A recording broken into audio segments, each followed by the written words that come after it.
What's that? 6:32. 6:33. Yeah, okay. All right. Are we ready?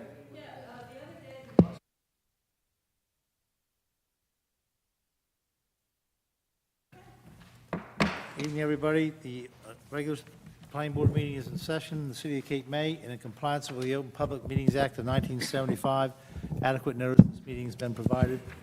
Should any member of this board have reason to believe this meeting is being held in violation of that act, they shall so state at this time. Hearing none, we'll start with the Pledge of Allegiance. To the flag of the United States of America and to the republic for which it stands, one nation, under God, indivisible, with liberty and justice for all. Okay, roll call, Karen? Yes. Mr. Becerra, Here. Mr. Jones, Here. Mr. Crowley, I'm here. Mr. Gorgone, Mayor Mullick, Councilmember Yeager, Here. Mrs. Reed, Mr. Lundholm, Here. Mr. Malloy, Here. Mr. Paducis. Okay, we have a resolution for adoption, number 8-08-2023, Master Plan Consistency Review of the Ordinance, amending zoning code regarding maximum height of accessory uses and to include pitched roofs. Get a motion on the resolution? Everybody get that? So I think we need some discussion, maybe. Oh, do them together? Yeah, I think you adopt the resolution after the discussion. Okay, Yeah, just let Craig give his report. okay. Go ahead, Craig, sorry. Okay, so we had an ordinance referred to us by City Council. Turn the mic on. So we had an ordinance 514-2023, which amends the code regarding maximum height of accessory uses and to include pitched roofs. So that current portion of the ordinance is contained in section 525-55, and it says dwelling accessory uses. And what City Council proposes is that they add, so the maximum feet for other outbuildings as an accessory structure, the maximum height is 10 feet. What they're proposing to change that is leave the maximum height at 10 feet, but an additional 5 feet may be added to the maximum height, no greater than 15 feet, for outbuildings with pitched roofs pursuant to section 525-4. And then they further added another clause that says no outbuildings may be used for human habitation or living accommodations. So our role in this, when these ordinances are referred to us, is we have to establish whether it is consistent with the master plan or not. So my review of the master plan within the 2019 re-exam and also within the 2003 master plan, there was recommendations made to promote pitched roofs. So and this is for principal structures. We didn't contemplate accessory structures at that time. But the language that's in there, in that land use element, recommending pitched roofs, and that is on page 1 of my July 26, 2023. The language is contained in here. So it says, another recommendation of the 2003 master plan was to regulate roof pitch as a means of preventing unaesthetic flat roofs. This was implemented in all zoning districts, and this was back in the 2003 era. This was implemented in all zoning districts as builders attempt to fit the maximum livable area into district height limitations, as was noted as a problem in the R4 district. A predominant roof pitch of not less than 4 and 12 and not more than 12 and 12 would be appropriate and would eliminate nearly flat and very steep roof lines in non-historic sections of Cape May. So what developers were doing is putting flat roofs on and trying to optimize the maximum amount of space they could get in a building, and it was creating these structures that just did not fit in with the type of architecture that Cape May has. So the recommendation back in 2003 was to promote the roof pitched structures, give them a bonus for doing it, and let the other bulk and area controls, floor area ratio, et cetera, dictate how big the structure could be. So there are no specific recommendations in the master plan for accessory structures and their maximum heights, but the above referenced comments that I just discussed discuss the promotion of structures with sloped roofs as they are more appropriate and consistent with the architecture and development in Cape May. So therefore, I believe that the board can find it consistent with the master plan. And then you're also when you find it consistent or inconsistent, you're also allowed to make recommendations back to city council. So that is always worthy of discussion if anyone has any changes that they think should be made. Pretty straightforward. Anybody care to make a motion on that? Before we do, let me ask a couple of questions. Could you give me an example of what these builders have already done that's unacceptable now around town? So right now, for outbuildings, they have a maximum of 10 feet building height. That's measured from the ground to Right. the roof peak.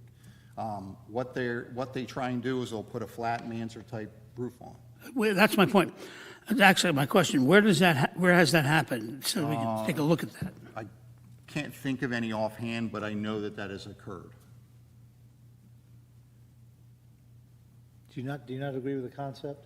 You might not see them. The point is that they wouldn't have to come to you. They would just get building. It's a building permit, permits. that's They're not it. things for which grant variances are granted, they're things. Yeah, I don't have a problem with it. I'm just trying to, in my mind, trying to visualize one of Well, these. sometimes you're trying to be proactive instead of reactive.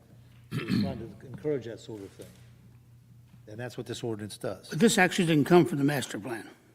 This was not one of our recommendations to them. This was them doing this and sending it, referring it to us. Right. But the question is this consistent with the master plan? Yeah, okay.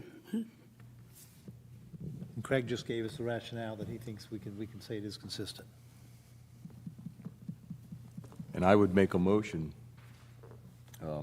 to approve the, is this a resolution or the resolution? You're recommending, I was asked to prepare a resolution in advance of this, so I think you can both confirm Craig's position and pass the resolution. because same vote? resolution anticipated you do it, yes. And we have that here.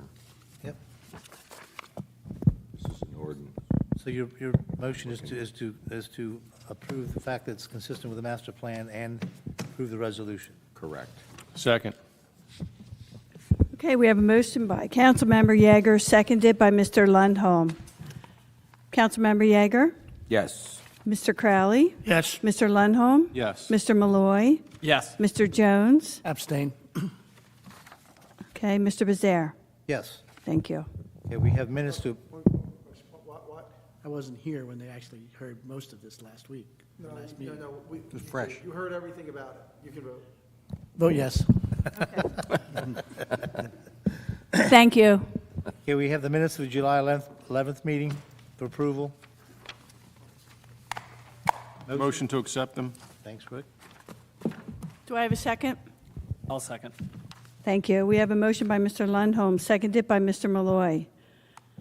Councilmember Yeager, Yes. Mr. Crowley, Mr. Lundholm, Yes. Mr. Malloy, Yes. Mr. Jones, Abstain. Mr. Bezare. Yes. Thank you. Okay. Any other motions? I have a question. The council just pushed back on the recommendation we made to them concerning an master plan review for R5. Is that going to come back here for our further review, or how's that going to work? I have no idea what you're talking about. This planning board sent up an ordinance based on a master plan recommendation concerning District R5. They rejected it at their last meeting with all the input requested. Does that thing come back here to us to clarify why they recommended that, or how's that work? Depends on, so when we make recommendations to them, they can consider it, they can accept it as is, they can make changes to it, or they can reject it wholeheartedly. I don't know what their position is on that. And, If they make changes, it's got to come back to us. Right. well, I think It it's has to come back to substantial us. changes. Yeah, correct. so I'm not going to comment on whether or not I totally agreed. I certainly agreed to table it or, put a hold on it. But I believe that the discussion may have been, they may ask Mr. Hurlis to come and explain the reason for some of the changes they were making. I don't think that they were necessarily going to send it back here, but nobody's contacted you yet. Not yet. I guess. So. The I- process is, it does come back to us if there's any changes. Yeah, Okay. but we may be fine with just hearing from Craig and getting answers to, make a vote. It may not come back to us. It may not come They back. may just need an explanation. I've been asked to appear before council before to provide expertise and explanation. Yeah, So they question you with input for whether or not the recommendation is good, and if they want to make changes, it has to come back here, or it doesn't have to come back? Has to come back to the board. have to come back. All right, that's fine. Okay. Final motion? Motion to Adjourn? adjourn? Second. All in favor? Aye. Okay, thank you, everyone. Good night.